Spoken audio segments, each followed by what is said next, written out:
So what can we expect from this high-stakes UN meeting, and what would a diplomatic way out look like? Let's bring in ABC News political director Rick Klein and ABC News national security and defense analyst Mick Mulroy for more on that. Mick, I want to start with you. Where do things stand going into this meeting, and does either side have an advantage here? Good morning, Diane. So I think, first of all, it is sizable. It is a sizable force on the border, and I can see why people look at that as an invasion force. But I think military analysts will tell you that it's not quite ready. We're going to have to see a lot more personnel go to these areas because there's a lot of vehicles that need to be driven and, quite frankly, weapons that need to be manned. So there's several things that we need to see before this is actually ready to go, including also fuel and ammunition. And the conditions on the ground need to be right for main battle tanks to be able to operate. And those are things that I think we should be looking for to see if the invasion force is actually ready to go. That only indicates preparedness. It doesn't actually indicate whether they will invade or not. That comes down to a political leadership decision. Rick, the U.S. ambassador to the UN, Linda Thomas-Greenfield, says that she expects Russia to try to block this meeting. Could that really happen? Yeah, the Russians are quite upset that this is being called. They've indicated they may move procedurally to try to call the meeting off altogether. Now, that would take the support of 9 of the 15 members of the Security Council. The American side doesn't think that's likely. We know that the Russians are likely to be joined by China and perhaps some others, but it'll be quite a show with every member nation from the Security Council, and Ukraine, able to speak publicly and talk about this. There's quite a bombastic tone from the Russian side, suggesting that it's America that's being provocative here, that the Russians aren't doing anything untoward, anything illegal, anything improper, and that this is an overreaction. But essentially, it seems to me like an attempt by the Americans to call a bluff here, to bring others to the table, to keep the pressure on, knowing that the UN only has so many ways it can go with this.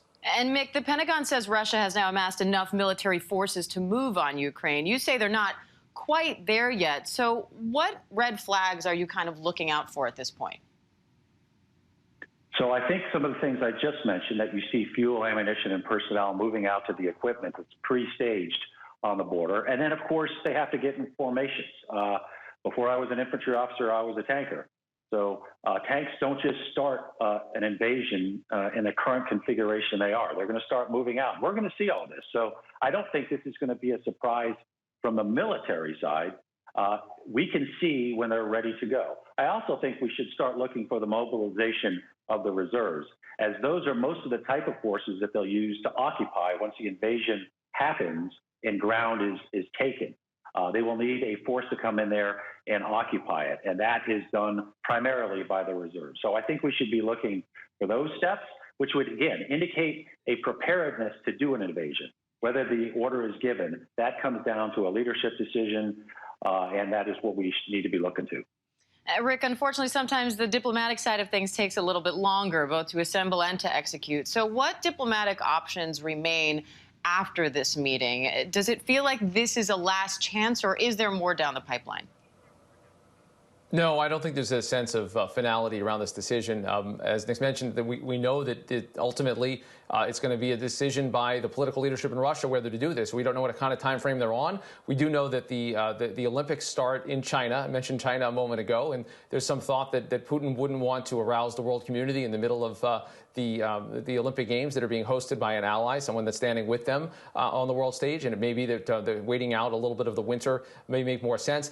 There's also some interesting action going on at Capitol Hill this week. A bipartisan group of senators, that rarest of things these days, says it's working together to try to pass a sanctions bill that would include some sanctions on the front end, some things that would go into place now, but much more severe sanctions if or when President Putin went forward with an invasion of Ukraine. Not clear whether the Biden White House wants this to happen. They've been in close contact with Capitol Hill, but they've been clear they don't want those sanctions to snap in until after an invasion. They want this to be a deterrent. That is itself a bit of a controversial notion, but that could make an interesting juxtaposition of what's going on the world stage, to know that the American side is even a little bit divided about how or when to respond. All right, and we'll all be watching very closely. Rick Klein, Mick Mulroy, we appreciate it. Thank you.